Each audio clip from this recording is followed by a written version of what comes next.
Welcome to the future of factory automation. This program is a broadcast of a Japanese podcast that has been translated into English using Notebook LM. Okay, so let's get into it. Our deep dive today, it's focused on this idea of boundaries, or, kyukai, as it's called in our Japanese source material. Right, and this whole topic, it's kind of inspired by this Science Podcast Day thing that happens, right? Around the 10th of the month. Yeah, exactly. Different podcasts tackle a common theme. It's pretty broad, science-related, but we're going to zero in on the engineering side of boundaries. Which is honestly fascinating because boundaries are everywhere in engineering. I mean, just think about the line between mechanical and electrical engineering. Where does one really end and the other begin? Or project handovers. That classic question of where adjustment work stops and, the client's part starts, it can get fuzzy. It really can. It's this constant sort of navigation. Totally. It reminds me, actually, of my current work, kind of bridging the communication gap between overseas manufacturers and our clients here in Japan. You're always bumping up against these invisible lines, managing expectations across them. And it brings up that thing I think we've all run into at some point, hearing someone say, well, that's not really my job. Oh, yeah, that phrase. It just highlights how unclear things can get when those lines of responsibility aren't, well, defined properly. Exactly. So how do you deal with that? How do you approach that ambiguity? Well, that actually ties into something really interesting from our source, this 51 versus 49 rule. It's from a book, 50 Iron Rules for Mastering Scie. We've talked about it before, but it feels especially relevant here. Ah, yeah, the 5149. Connect that to boundaries. It's basically a guide for making decisions, right? Especially when you're in those tricky spots with customers. Precisely. The idea is you lean just slightly, just 51%, towards the customer's interest versus, say, 49% for your own company's immediate interest. And that slightly is the key part, isn't it? It's not about rolling over completely. No, not at all. It's that subtle tilt. It helps the customer feel heard, which is huge for trust, but you're still, managing the relationship with the supplier or manufacturer too. It's a balancing act right on that boundary. Yeah, the source really emphasizes that it's not 80-20 or even 60-40. It's specifically 51-49. That nuance is important. It implies you're being fair, considering both sides, but just nudging it towards the customer. Yeah. And that little bit apparently builds way more trust long-term than maybe saving a tiny bit short-term. Makes sense.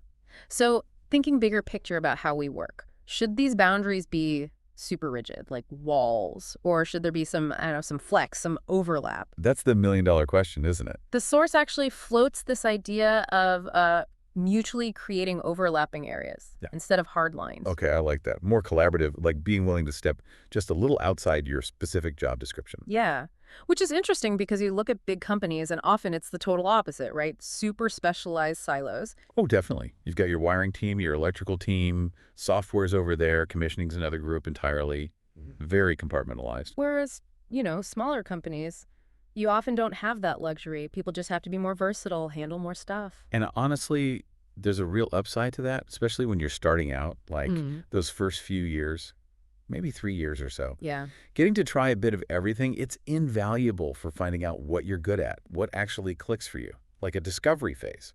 That makes a lot of sense, which kind of leads into being proactive, right? That idea of leaning forward in your work, offering help, taking some initiative. Right. Though, I have to admit, I used to think just always offering help was the way to go. Constantly asking anything I can do. Yeah. What changed?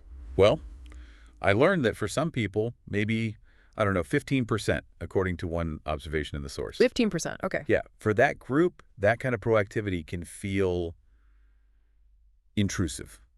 Maybe like you're implying they're too slow or something. It can step on toes. Huh. That's a really interesting point. It highlights how much you need to read the room, understand your team's dynamics. Definitely. So the best approach is probably, case by case. But overall, I still lean towards thinking that being proactive is generally better for your career, for building trust. Wouldn't you agree? I think so, yeah. But the timing is crucial, too. The source mentions this idea of offering help when there's some breathing room. Oh, right. Not when everyone's already stressed out and scrambling. Exactly. It's much more welcome then. Less likely to feel like pressure. Makes perfect sense. It's like teachers telling you to raise your hand, ask questions. Yeah. Or networking. You got to put yourself out there sometimes. Don't wait to be asked. You have to actively look for those openings, seize them, But yeah, let's be real. Sometimes people are reluctant to volunteer if the task seems undesirable. Yeah, there's always that. Though I remember once specifically asking, just sending an email saying I was really interested in doing more networking-related tasks. Did it work? It actually did. It led to getting involved in exactly that kind of work. See, that fits perfectly with that Osaka saying the source mentions A. It costs nothing to ask, right? Exactly. What's the downside? Maybe they say no, but maybe they say yes. And that connects to that concept loss versus gain. In that Osaka business mindset, loss often means a direct financial hit. So if taking on a task, even one that's maybe not your favorite, doesn't cost anything financially. Then why not? The potential upside might be worth enduring a little short-term inconvenience, especially if it leads to a financial gain later. It's pretty pragmatic. Very pragmatic. Yeah. Okay, let's shift gears a bit. What about boundaries within engineering roles, like PLC engineers, programmable logic controllers? Their jobs seem to be expanding. Oh, definitely. That's a big one. The expectation now is often that PLC folks should also handle, say, networking stuff, setting up IP addresses, connecting machines to the IoT, things that used to be maybe separate. Right, and the source brings up a really practical economic point here. Which is, Well, if you keep splitting the work into more and more specialized roles, but the overall value of the machine or the system doesn't really increase, it might not make financial sense. okay. So if the price tag for the final equipment stays roughly the same, Then hiring more specialists just means everyone gets a smaller piece of the pie, potentially. Yeah, compensation gets diluted. which leads to the logical conclusion that, well, engineers need to become more versatile, right? Handle a broader range of these related tasks. Yeah, that seems to be the direction things are heading. Maybe like those T-shaped engineers we talked about, deep knowledge in PLC programming, but also decent skills in networking, maybe some basic IoT stuff. That sounds about right. A realistic approach is probably PLC engineers getting really efficient at their core job. To free up some time. Exactly, to free up capacity to handle some of these adjacent tasks like basic connectivity. We definitely hear people talking about increasing workloads, though. Time is always limited. Right, so you either have to get faster, streamline your work, or, maybe controversially, decide which tasks are less critical and just don't do them, or do them less thoroughly. Hmm. Tough choices. But the economic argument holds just throwing more bodies at the problem without increasing the value delivered. It's often not sustainable, Yeah. It always comes back to the money in the end, doesn't it? pretty much. Yeah. You got to show Yeah. the value for the services. Okay, another boundary shift. Hardware versus software. That line still exists, obviously, but the way things happen might be changing. How so? Traditionally, it's hardware first, right? Hmm. Define the physical stuff, the specs, then design the software to run on it. That's been the standard, yeah. But there's this emerging trend, highlighted in the source, where software needs, or even just high-level architectural ideas, might actually dictate the hardware design from the start. Whoa, okay, so like, we need the software to do X, Y, and Z, therefore we need this kind of hardware setup. Exactly. It's kind of flipping the script.